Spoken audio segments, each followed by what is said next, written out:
What is a labyrinth? What is a labyrinth? It's a path, and the kinds of labyrinths that we use in a place like a church or in a garden, it's a path that's used often to help people connect with something beyond themselves. Does that make sense? Yeah.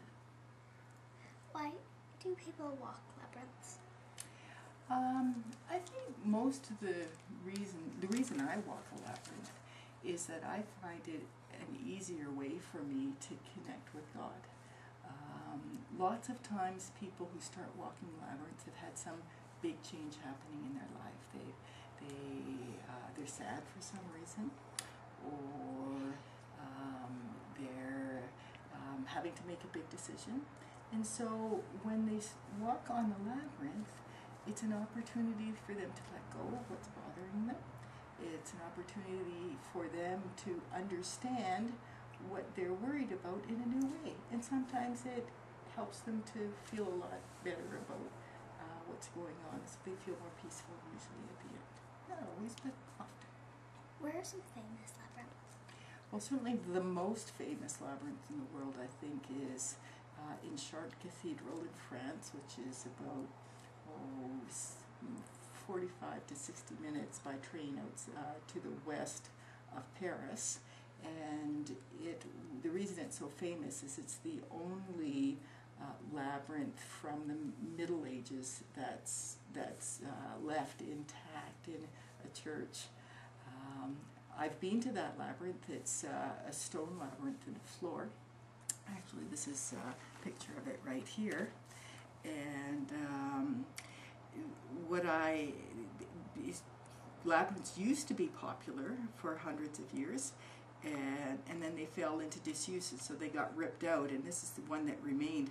The story I like to tell about this labyrinth is that it used to have copper in the center of it, but it doesn't anymore because Napoleon needed the copper. He was a famous leader in France, and he was so desperate for metal to fight his wars that he even took the labyrinth, the copper out of the middle of the labyrinth for his cannons and for metal to fight his enemies. They say that originally that piece of copper had a Greek mythical figure in it, because even though it's old, there are labyrinths that are much, much older.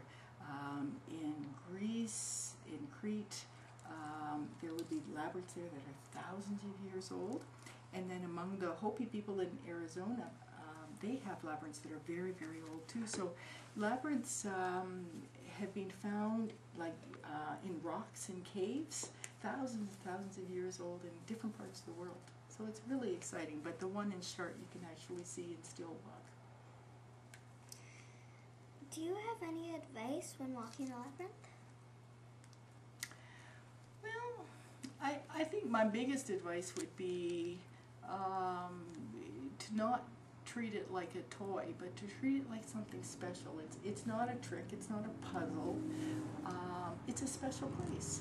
And so the same way that you probably have special places you've been, whether someplace you went on vacation or grandma's house or someplace you like to be, I would hope that a labyrinth might be a place that you enjoy going to, whether just to be alone with yourself or to think about something or to just feel good and peaceful. So if you treat it like that rather than as a place for playing games, though children, they love to be free and they love to run in labyrinths, and that's a good thing.